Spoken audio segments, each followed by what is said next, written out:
Assalamualaikum warahmatullahi wabarakatuh. Kembali lagi di channel Berita Mistis. Untuk kisah kali ini ada sebuah cerita yang diambil dari KBM, dari tulisannya Puji Kejora. Sebuah kisah yang berjudul ART Baru di Rumahku. Dan sebelum kita lanjut ke ceritanya, tekan dulu tombol like video ini dan jangan lupa tekan juga tombol subscribe channel ini. Nyalakan juga lonceng notifikasinya agar tidak ketinggalan cerita-cerita lainnya dari channel ini. Dan buat teman-teman yang pengen belanja-belanja, nanti silahkan saja klik etalase yang ada di pojok kiri bawah, atau teman-teman bisa kunjungi link pembelian yang ada di kolom deskripsi. Dan seperti apa untuk kisah kali ini, langsung saja kita masuk ke ceritanya.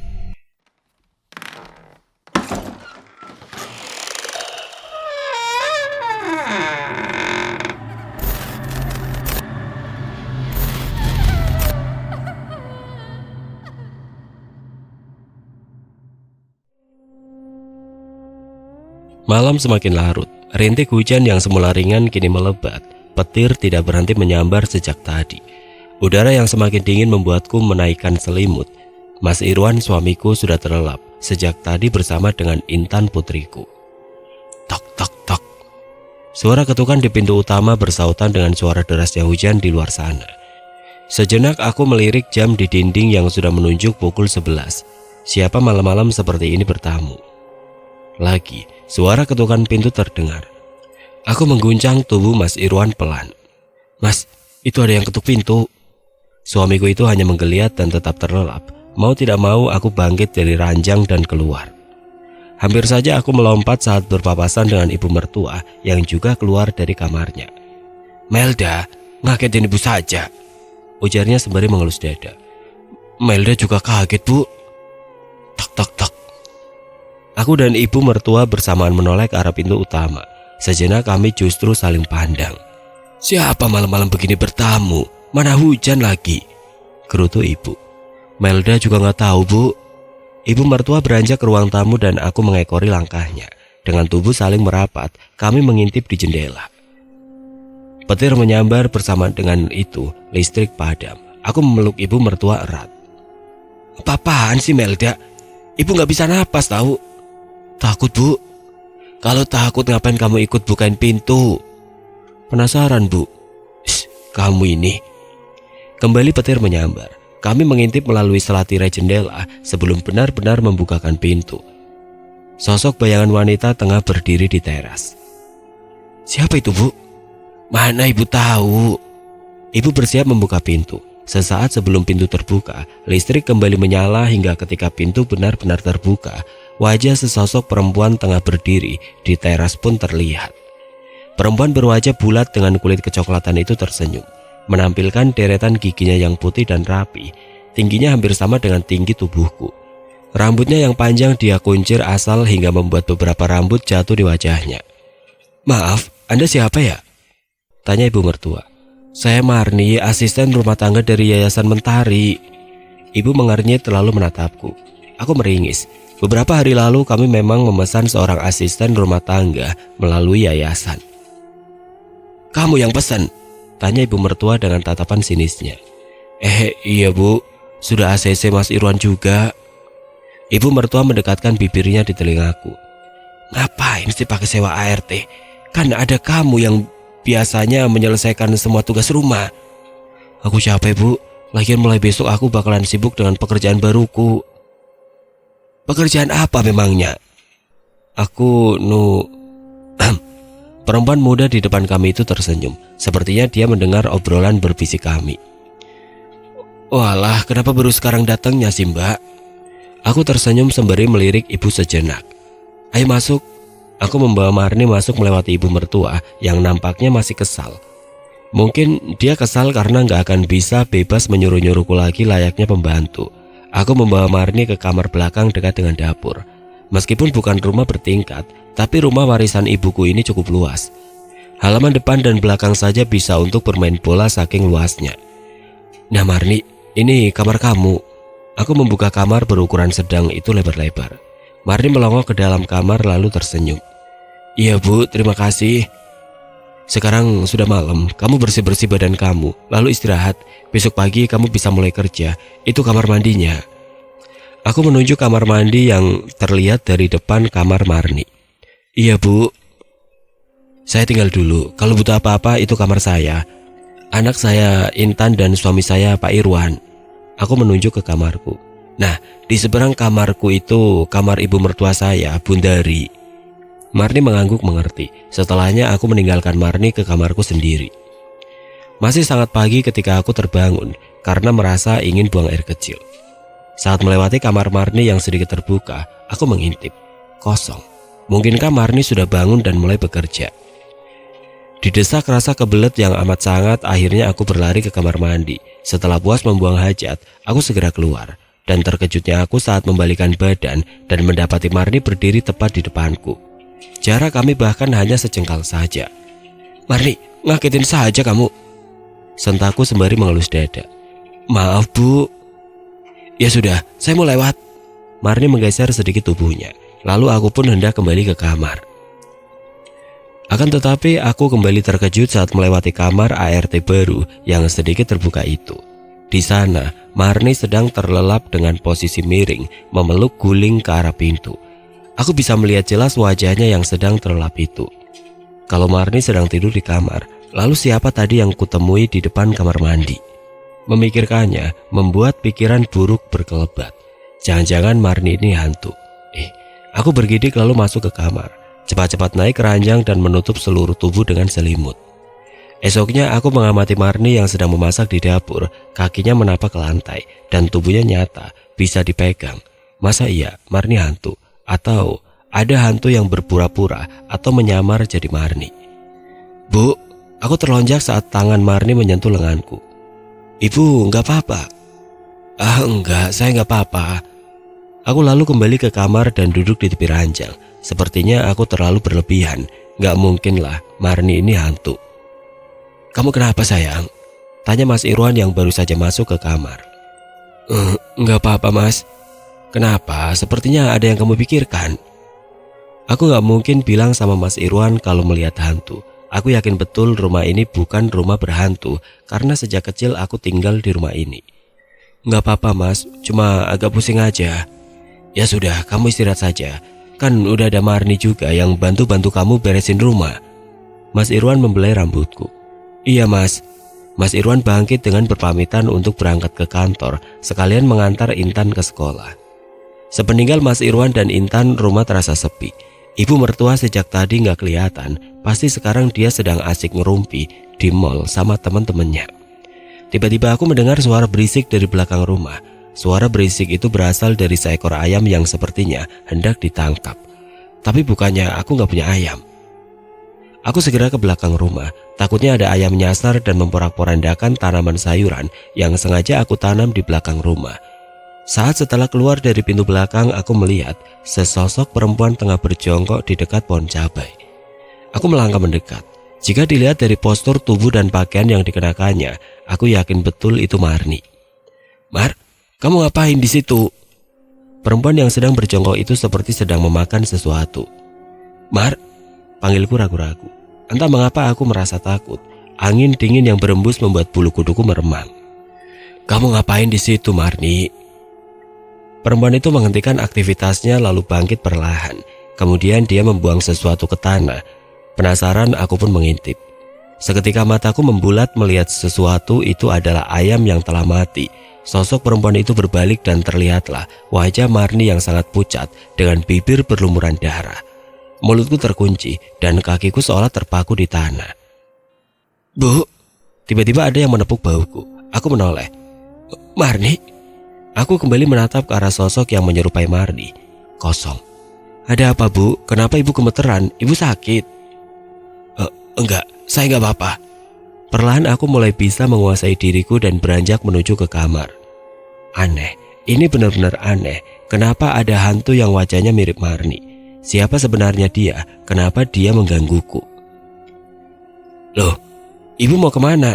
Tanya Marni saat melihatku keluar dari kamar dengan pakaian rapi. Saya mau jemput Intan, sekalian mau jalan-jalan. Kamu jaga rumah baik-baik. Marni hanya mengangguk. Lalu aku bergegas naik ke motor dan meninggalkan rumah. Saat aku keluar dari rumah dan kembali menatap Marni yang sedang berdiri di ambang pintu, dia tersenyum. Bukan, itu bukan senyuman. Senyuman itu menurutku lebih seperti sebuah seringai. Aku melajukan motor dengan perlahan saat melewati jalan yang masih berupa tanah dan kerikil. Di daerah rumahku belum semua jalan dipasang paving, sebagian besar masih berupa tanah dan kerikil. Rumah pun belum terlalu banyak, sebagian masih dalam tahap pembangunan. Sebagian lagi masih berupa kebun kosong yang penuh semak belukar.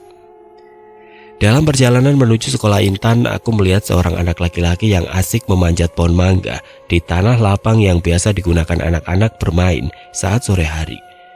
Di belakang tanah lapang itu adalah kebun kosong yang benar-benar tidak terawat. Rumputnya saja sudah setinggi orang dewasa. Aku memperhatikan anak itu. Ternyata dia adalah Nanang, anak dari Bu Hesti, tetangga jauh sekaligus teman sekolah Intan. "Kamu ngapain di situ? Lagi gak musim mangga, gak ada mangganya, ayo turun." Berhasil, Nanang turun dari pohon. Sesaat setelah menginjak tanah, Nanang langsung melesat pulang. Melihat bocah seusia Intan itu sudah turun dari pohon, aku pun melanjutkan perjalanan. Saat keluar dari gang, aku berpapasan dengan mobil polisi. Aku berhenti sejenak dan mengamati mobil polisi itu berhenti di mana. Penasaran siapa yang memanggil polisi dan untuk apa dia memanggil polisi. Malam semakin larut. Jam di dinding sudah menunjukkan angka 9, namun aku masih belum bisa tidur. Aku pun beranjak ke dapur untuk membuat segelas teh hangat. Aku sedang mengaduk teh dalam gelas saat tiba-tiba tepukan keras mendarat di punggung. "Au!" Aku menoleh. Rupanya ibu mertua pelakunya. Gak jadi marah deh.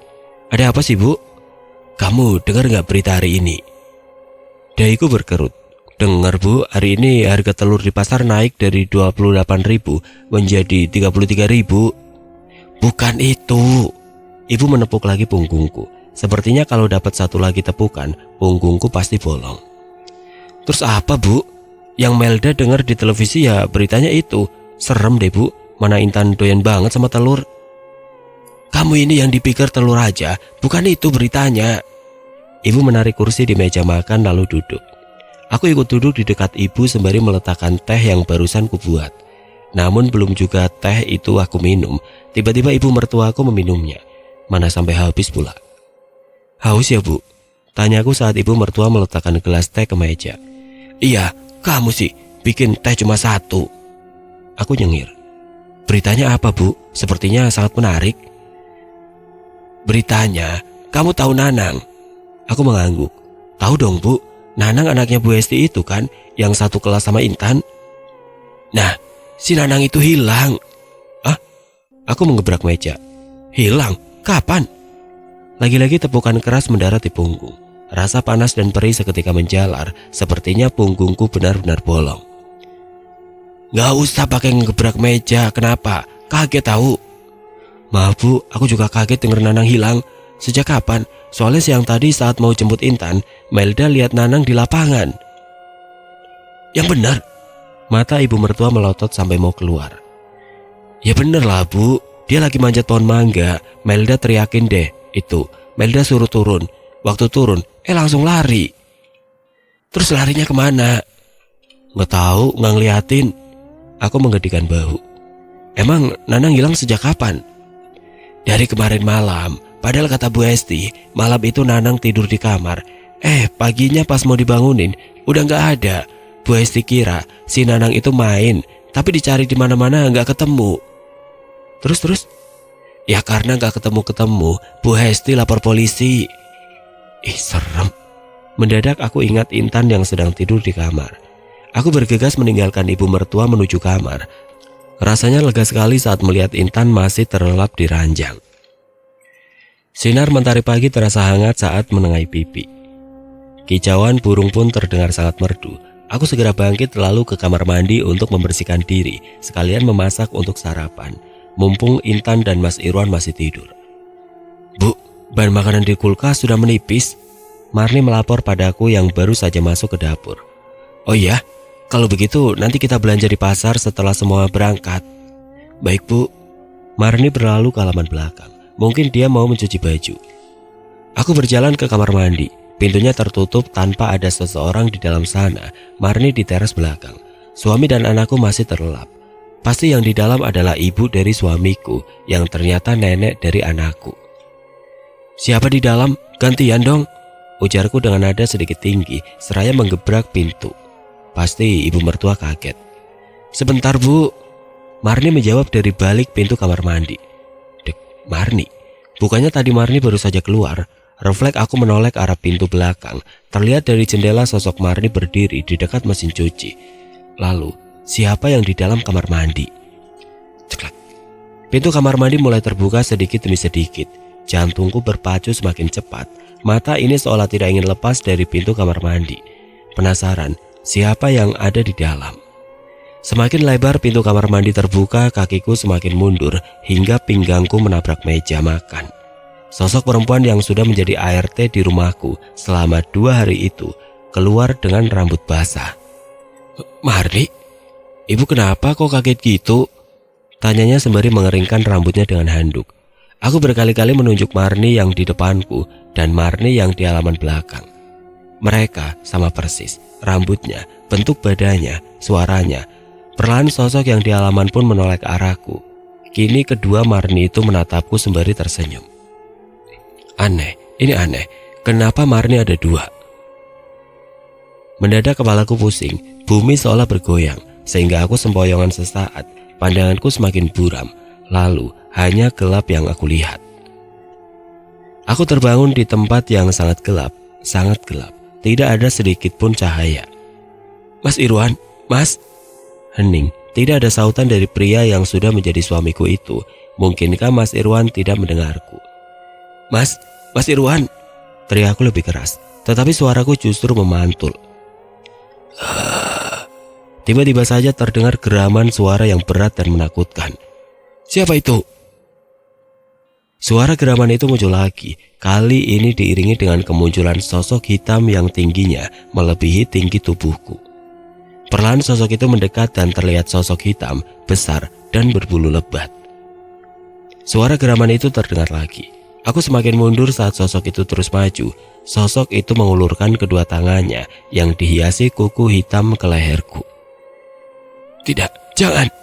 Aku mencoba menghalangi tangan sosok itu. Tidak, jangan!" Aku mengerjap saat mencium aroma minyak kayu putih yang menyengat. Samar-samar aku melihat seseorang tengah duduk di sebelahku. Karena panik aku refleks menjauh. Ibu sudah siuman." Ternyata sosok yang duduk di sebelahku adalah Marni. Tadi aku kira yang duduk di sebelahku adalah sosok makhluk hitam besar dan berbulu lebat itu. Iya, aku mencoba untuk duduk. Marni dengan sigap membantuku bangkit dan meletakkan bantal di belakang tubuhku. "Ibu tadi pingsan, dan selama pingsan ibu terus teriak-teriak tidak, jangan." Marni mengusap bahuku. "Ada apa, Bu?" Aku menatap Marni. Semenjak kehadirannya di rumah ini, entah kenapa aku justru sering mendapatkan teror. Apa mungkin semua teror itu berkaitan dengan Marni? Enggak apa-apa. Saya sudah baikan. Lebih baik kamu keluar." Marni menuruti permintaanku. Dia bangkit lalu keluar dari kamarku. Sesaat sebelum pintu benar-benar tertutup, aku kembali melihat Marni tersenyum. Aneh. Hari sudah menjelang malam. Suara azan maghrib mulai berkumandang. Intan sejak tadi sudah berangkat ke musola bersama dengan Mas Irwan dan ibu mertua. Aku sendiri lebih senang menunaikan sholat di rumah. Aku segera ke kamar mandi untuk berwudu, lalu aku segera menunaikan kewajibanku sebagai muslim dengan khusyuk. Allahu Akbar. Rakaat pertama tiba-tiba kamar terasa panas. Kipas angin yang menyala seolah sama sekali tidak mengeluarkan angin.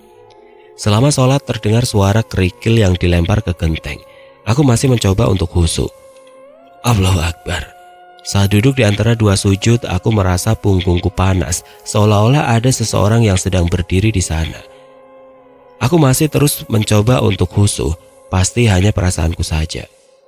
Assalamualaikum warahmatullah. Aku menoleh ke kanan, kosong. Assalamualaikum warahmatullah. Aku menoleh ke kiri. Tepat saat wajahku menoleh ke kiri, sesosok wajah muncul tepat di hadapanku. Wajah hancur dengan lelehan darah yang berbau anyir. Wajah itu berjarak tidak ada 1 jengkal dari wajahku. Tubuhku membeku, ingin menutup mata, tetapi malah mataku semakin terbuka.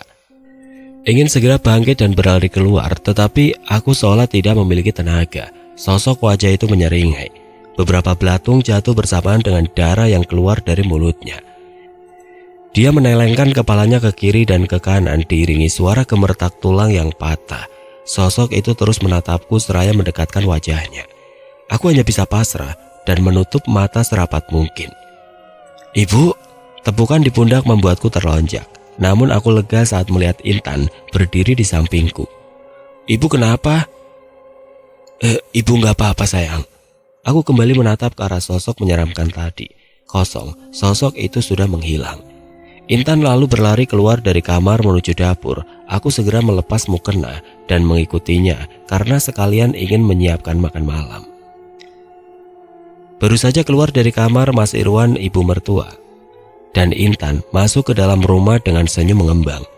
"Intan, kenapa dia baru masuk? Bukankah tadi dia berlari ke dapur?" "Kamu ngapain berdiri di situ, Mel? Lagi cosplay jadi patung?" Ibu mertua menegur dengan sedikit senyum miring di bibirnya. "Kamu kenapa sayang?" Mas Irwan mendekatiku. Enggak apa-apa mas, aku hanya..." "Ibu tadi kakinya kesemutan, makanya saya suruh diam dulu selagi saya menyiapkan air hangat." Tiba-tiba saja Marni menyaut sembari mendekat. Perempuan itu membawa baskom di tangannya. "Mari bu." Marni menuntunku duduk di ruang tamu. Lalu dengan telaten dia merendam kakiku dengan air hangat. Mas Irwan dan Intan masuk ke kamar, lalu keluar lagi untuk menonton televisi, sementara aku memperhatikan Marni yang sedang sibuk mengusap kakiku dengan handuk. Marni mendongak, dia menangkap basah aku yang tengah memperhatikannya, kemudian seulas senyuman tersungging di bibirnya. "Sudah selesai bu, bagaimana? Masih sakit kakinya?" "Siapa kamu?" Dahi Marni berkerut. "Maksud ibu?" Aku menatap lekat manik mata Marni. "Bu," Marni mengelus lenganku. "Saya mau istirahat." Aku bangkit dan masuk ke kamar. Sekilas sebelum menutup pintu, aku masih bisa melihat Marni yang berlutut di depan sofa, seraya membawa handuk yang dia gunakan untuk mengeringkan kakiku tadi. Dia tersenyum, tetapi aku merasa ada sesuatu yang dia sembunyikan dari balik senyuman itu. "Bu, saya pamit ke pasar dulu." Marni berpamitan sembari membawa keranjang plastik di tangannya. "Oh ya, ini tolong belikan ini juga." Aku menyerahkan selembar kertas yang sudah kutuliskan nama-nama sebuah barang. Aku sengaja menuliskan nama barang yang memang sulit dicari, bukan tanpa alasan. Aku ingin menyelidiki siapa Marni sebenarnya, sehingga aku harus membuatnya lama di luar rumah. "Ini apa bu?" tanya Marni dengan dahi berkerut. "Itu catatan barang yang harus kamu beli dan dapatkan, soalnya saya butuh banget sama barang itu." Marni mengangguk tanda dia mengerti dengan ucapanku. Lalu aku menyerahkan 2 lembar uang 100 ribuan padanya. "Kalau sisa kamu boleh memakainya untuk membeli keperluan kamu, atau mau kamu simpan, silakan." "Baik bu." Marni mengangguk lagi.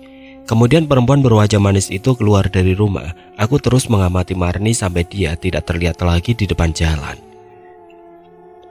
Begitu Marni pergi, aku segera mengunci pintu. Beruntung ibu mertua sedang keluar rumah, sehingga aku bisa leluasa melakukan apapun. Perlahan aku membuka kamar Marni yang memang tidak memiliki kunci, sehingga kamar itu hanya bisa dikunci dari dalam. Kamar Marni nampak bersih, kasur dan spray terlihat rapi. Namun ketika aku masuk ke kamar itu, seketika aroma harum hio menusuk hidungku. Aku pun mencari sumber aroma harum bercampur dengan asap itu. Dari atas lemari sampai sudut kamar, kosong. Aku lalu berjongkok dan mengintip di bawah ranjang. Seketika mataku membulat. Sebuah nampan dengan 3 batang hio yang ditancapkan di sebuah sabut kelapa terlihat menyala. Di sekitar hio terdapat bunga 7 rupa. Apa ini? Aku menarik nampan itu dengan perlahan. Suara gesekan nampan dengan lantai memekakan telinga. Kenapa ada barang seperti ini di kamar Marni? Untuk apa Marni menyimpan barang seperti ini? Aku kembali mendorong nampan masuk ke kolong ranjang. Kalau tidak salah, benda seperti itu biasanya digunakan untuk hal-hal mistis. Apakah mungkin Marni menganut aliran ilmu hitam? Apa jangan-jangan Marni memiliki niat buruk pada keluargaku? Mendadak bulu kuduku meremang. Aku berniat untuk keluar dari kamar Marni, namun belum juga keluar, langkahku terhenti. Di sana, tepatnya di depan pintu kamar Marni, sesosok perempuan bergaun putih kusam tengah berdiri mematung. Wajahnya tidak terlihat karena tertutup oleh rambutnya yang panjang dan acak-acakan. Aroma anyir dan busuk tiba-tiba menyeruak saat sosok itu mengangkat kedua tangannya. Aku hanya bisa mematung melihat sosok itu berusaha masuk. Namun saat tangan hendak melewati pintu, Tiba-tiba keluar percikan api, seperti ada aliran listrik yang melindungi, sehingga dia tidak bisa masuk ke kamar Marni. Sosok itu tetap berusaha untuk masuk, sementara aku masih tetap berdiri mematung. Aku sungguh tidak tahu harus berbuat apa, ingin lari tetapi akses keluar masuk kamar ini hanya pintu itu. Sementara semua jendela di rumah ini dipasang teralis. Sosok itu masih berdiri di sana hingga tiba-tiba menghilang saat terdengar suara ketukan pintu dan salam dari luar. "Waalaikumsalam," sautku sembari keluar dari kamar Marni dan menutup pintunya. Aku pun membuka pintu dan mempersilahkan ibu mertua masuk. Perempuan paruh baya itu menenteng 2 kantong plastik di kedua tangannya. "Lama banget sih buka pintunya, Mel." "Mau bu, tadi Melda habis dari kamar mandi."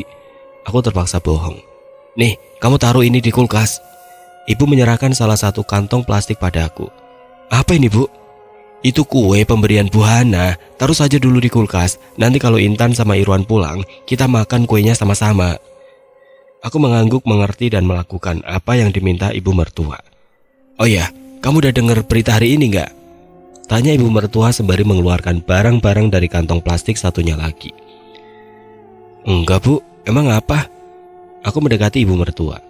"Kamu tahu Angelin, anak Bu Sinta?" "Tahu dong bu." "Dia juga hilang." Mata ibu mertua melotot. "Nanang aja belum ketemu, sekarang malah Angelin ikutan hilang." "Yang benar bu." Mendadak jantungku berdetak tidak beraturan. "Hilang di mana? Udah cari apa belum?" "Ibu sih nggak tahu pasti anak itu hilang di mana, tapi yang ibu dengar seluruh keluarga sudah mencari kemana-mana, tapi nggak ketemu." Nanang dan Angelin adalah anak-anak yang seusia dengan Intan. Kalau mereka hilang, berarti orang yang menculik mengincar anak-anak seusia anakku. "Intan." Aku bergegas masuk ke kamar untuk meraih jaket dan dompet, lalu menyambar kunci motor di atas galon air. "Mau kemana, Mel?" "Mau jemput Intan bu," sautku sambil keluar dari rumah. Aku harus segera menjemput Intan. Sengaja aku menjemput lebih awal supaya aku bisa memastikan Intan keluar dari sekolah dengan selamat. Penculik itu pasti juga mengincar Intan. Aku tidak akan membiarkan anakku menjadi salah satu korban penculikan. Dalam perjalanan menuju sekolah Intan, tiba-tiba saja aku melihat Nanang dan Angelin tengah asik bermain di bawah pohon mangga. Tepatnya di lapangan yang memang sering digunakan untuk anak-anak bermain di sore hari. Mereka berjongkok sembari memainkan pasir. Aku menghentikan motor dan turun menghampiri mereka. "Nanang, Angelin." Mereka berhenti memainkan pasir dan sama-sama diam. Mereka masih dalam posisi berjongkok. Aku terus melangkah mendekat pada 2 anak yang sudah menggemparkan warga itu. "Kalian dari mana saja sih? Orang tua kalian nungguin di rumah loh." Omelku dengan langkah kaki yang aku percepat. Nanang dan Angelin berdiri perlahan, lalu tiba-tiba angin dingin berhembus, membuat bulu kuduku seketika meremang. Langkah kakiku berhenti saat melihat tangan dan kaki kedua anak itu yang awalnya normal menjadi sangat pucat. Lalu secara perlahan pula, warna pucat itu menghitam. Jantungku semakin berdebar tidak karuan saat mendadak aroma busuk tercium sangat menyengat. Kedua anak itu menggerakkan kepalanya menoleh ke arahku dengan sangat pelan. Perlahan-lahan nampaklah wajah kedua anak itu yang menatap ke arahku. Wajah menghitam dengan lelehan cairan kental di dagunya, mata mereka bolong. Tidak ada bola mata di dalam sana. Tubuhku benar-benar tidak bisa bergerak. Aroma busuk ditambah pemandangan seram kedua bocah itu membuatku terpaku. Kini kedua tangan bocah itu terulur seperti hendak mencekikku. Namun tiba-tiba kelebatan wajah Intan membuatku tersentak. Aku tidak boleh lemah. Sambil mengucapkan basmalah, aku sekuat tenaga mencoba menggerakkan tubuh. Berhasil. Aku segera berlari ke motor dan menaikinya. Sial, kenapa mogok sekarang sih? Aku menepuk motor dengan kesal. Di saat genting seperti ini malah motor tidak bisa diajak kompromi. Sementara 2 bocah yang sudah menjadi seram itu terus mendekat. Ayo dong motor, ucapku sembari mencoba menghidupkan motor. Berhasil, alhamdulillah. Melihat Nanang dan Angelin yang semakin dekat, aku segera melajukan motor dengan kecepatan penuh. Bodoh amat jika nanti sampai jatuh, yang penting sekarang aku harus menjauh dari kedua setan itu. Sesampainya di sekolah, rupanya anak-anak sudah pada keluar. Aku segera menghentikan motor dan menunggu di depan gerbang. Namun, sosok Intan tidak juga kelihatan. Sampai-sampai aku mengamati satu persatu murid yang keluar. Perlahan tapi pasti kondisi sekolah menjadi sepi. Aku pun masuk untuk menemui guru yang masih berdiri di depan kelas Intan. Bu Melda, kenapa Bu? Ada yang ketinggalan? Maaf Bu Rati, Intannya mana ya? Tanyaku sembari melongok ke dalam kelas. Loh, bukannya Intan tadi ibu yang jemput? Saya? Aku diam sejenak. Maksud Bu Rati, saya yang jemput Intan tadi? Lah iya, tadi kan ibu sudah menjemput Intan. Bu Rati yakin kalau yang jemput Intan itu saya. Yakin, tadi ibu juga memakai baju ini. Malah saya sempat bertanya kenapa buru-buru, katanya keburu siang, panas. Tapi mana mungkin saya yang jemput, saya saja baru sampai. Seketika tubuhku lemas. Apakah mungkin penculik itu menyamar menjadi diriku supaya bisa menculik Intan tanpa dicurigai? Melihatku yang lemas, Bu Rati menangkap tubuhku yang hampir jatuh. Bu Melda, ibu gak apa-apa? Aku tidak mampu menjawab, kepalaku serasa berputar. Bu Rati membawaku masuk ke kelas lalu memberiku segelas air mineral yang langsung aku minum sampai habis. Bu Rati mengelus-ngelus pundakku seraya terus bertanya keadaanku. Saya baik-baik saja Bu. Bu Melda mau saya antar pulang? Gak perlu Bu, saya bisa sendiri, saya gak apa-apa kok. Aku diantar Bu Rati sampai di depan sekolah, tepatnya di dekat motor yang tadi ku kendarai. Setelah berpamitan, aku segera melesat pulang. Dalam perjalanan, otakku dipaksa berpikir keras. Bagaimana mungkin Bu Rati bisa mengira kalau Intan pulang bersamaku? Apakah karena seseorang itu memakai pakaian yang mirip denganku? Atau mendadak aku teringat kejadian di rumah saat itu. Kejadian ketika Marni dan Intan jadi dua. Apakah seseorang yang membawa Intan adalah sosok makhluk yang selama ini selalu menggangguku dengan menyamar sebagai seseorang yang ku kenal? Entahlah. Sekarang aku harus memastikan dulu keberadaan Intan. Kalau benar dia tidak ada di rumah, maka aku akan segera melaporkan kejadian ini ke polisi. Sesampainya di rumah, aku segera memarkirkan motor dan masuk. Intan! Teriakku sembari masuk ke rumah. Ruang yang pertama kulihat adalah kamar kosong. Intan, kamu di mana, Nak? Teriakku lagi. Kali ini seraya menuju dapur. Di atas kompor ada panci yang tengah mengepulkan asap. Sepertinya Marni baru saja selesai memasak. Yore! Suara Intan terdengar sangat riang. Suaranya berasal dari halaman belakang. Aku segera keluar melalui pintu belakang dan menemukan Intan sedang bermain dengan ibu mertua. Intan? Intan dan ibu mertua bersamaan menatap ke arahku. Aku sendiri berlari memeluk Intan. Kamu gak apa-apa, Nak? Kamu pulang sama siapa tadi? Kenapa gak nunggu ibu menjemput di sekolah? Ibu tadi jemput kok, lagian mana berani Intan pulang sendiri. Ibu mertua lalu mendekat. Kamu dari mana saja, Mel? Kita nungguin kamu dari tadi. Pamit mau ke warung sebentar, tapi gak pulang-pulang. Entahlah, aku hanya bisa terdiam sembari menciumi putriku. Setidaknya dia tidak kenapa-napa. Hampir tengah malam, saat tiba-tiba aku merasa hendak buang air kecil. Malam yang terlalu dingin karena hujan yang turun tidak henti-henti membuatku berkali-kali harus ke kamar kecil. Usai menyelesaikan buang air, segera aku keluar dari kamar mandi dan menuju ke kamar. Langkahku terhenti di depan kamar Marni yang sedikit terbuka. Aku mendorong pintu itu dengan ujung jari dan terbuka. Marni tidak ada di dalam kamarnya. Lalu aku melihat jam di dinding kamar Marni yang menunjukkan angka 11. Kemana Marni malam-malam begini? Kenapa dia tidak ada di dalam kamarnya? Ser. Suara benda berat yang diseret itu terdengar dari halaman belakang. Apakah mungkin itu Marni? Dengan perlahan aku mengendap ke pintu belakang, lalu aku memberanikan diri untuk keluar. Sepi, tidak ada apa-apa. Yang terlihat hanya tiang jemuran dan pohon-pohon yang bergoyang ditiup angin di belakang dinding pembatas rumah. Lantas, suara apa tadi dan kemana Marni? Aku kembali melangkah masuk. Saat hendak menutup pintu, sekelebat bayangan putih melesat. Aku yang terkejut langsung menutup pintu dengan keras dan menguncinya. Melda! Aku menoleh ke arah suara pria yang memanggil namaku. Rupanya Mas Irwan tengah berdiri di depan pintu kamar mandi. Mas Irwan?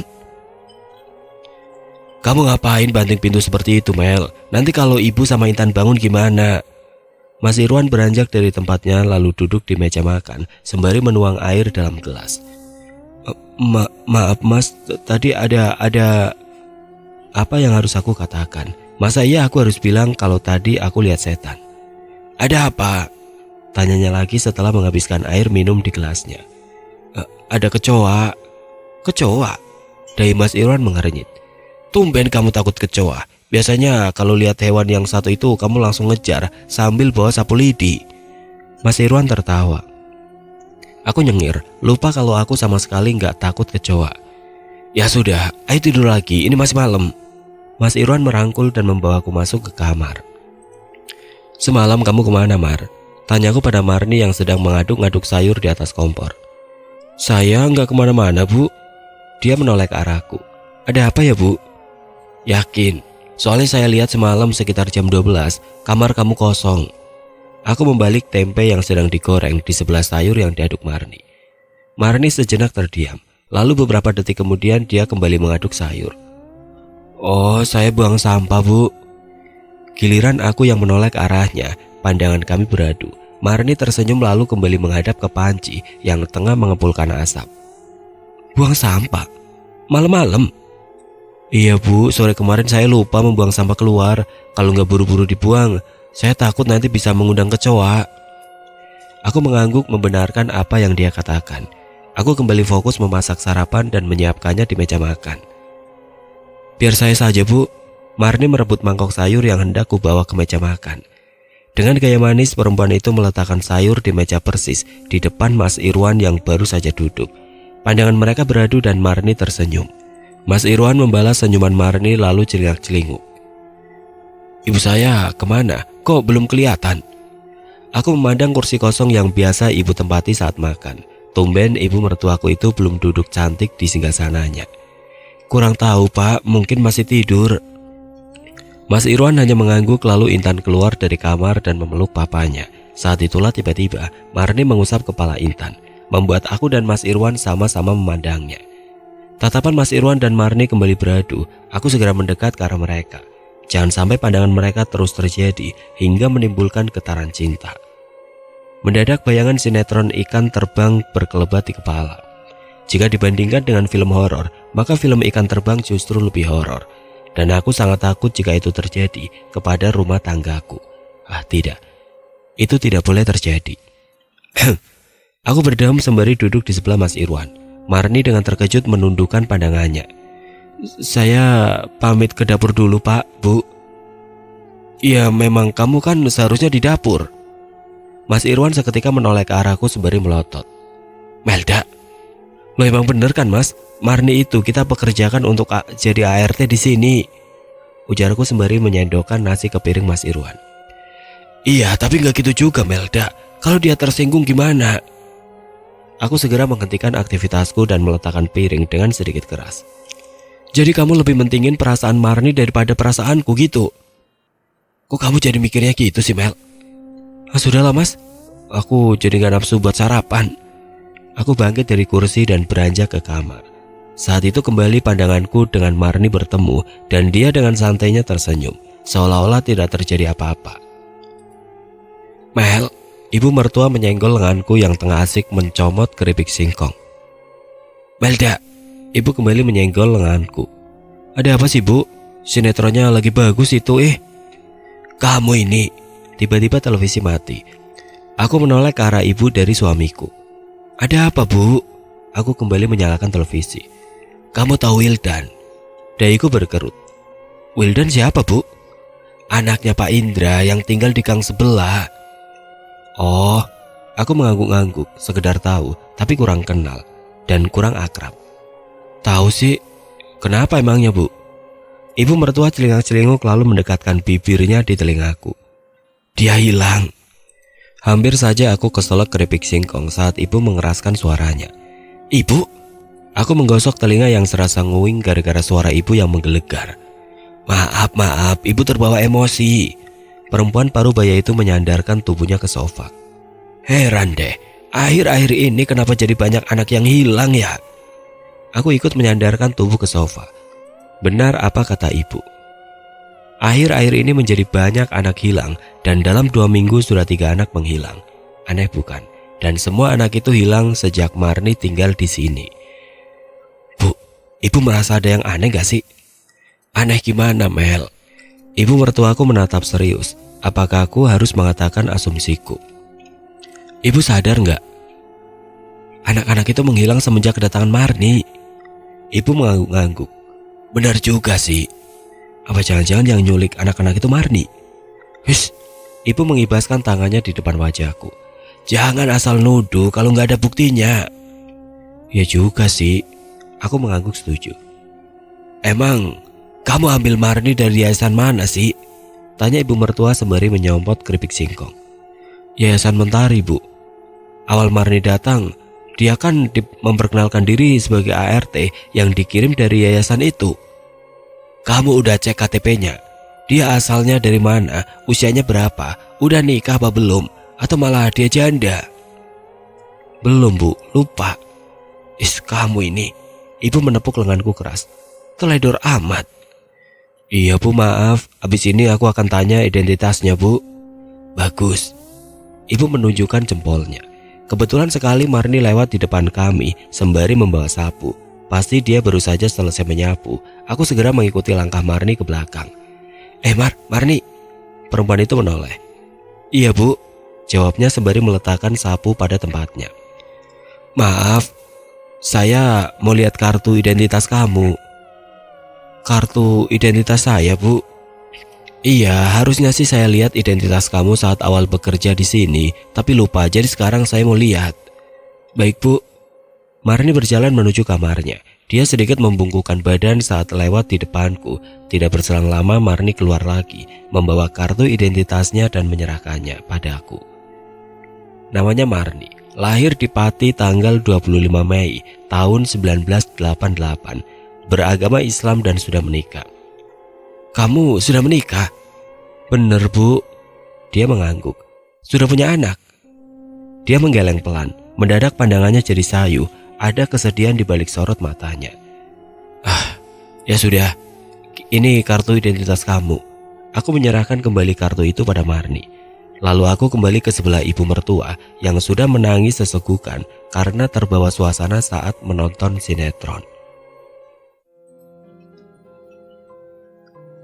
Oke teman-teman, sampai di sini dulu ceritanya. Nantikan kelanjutan kisah ini di video berikutnya.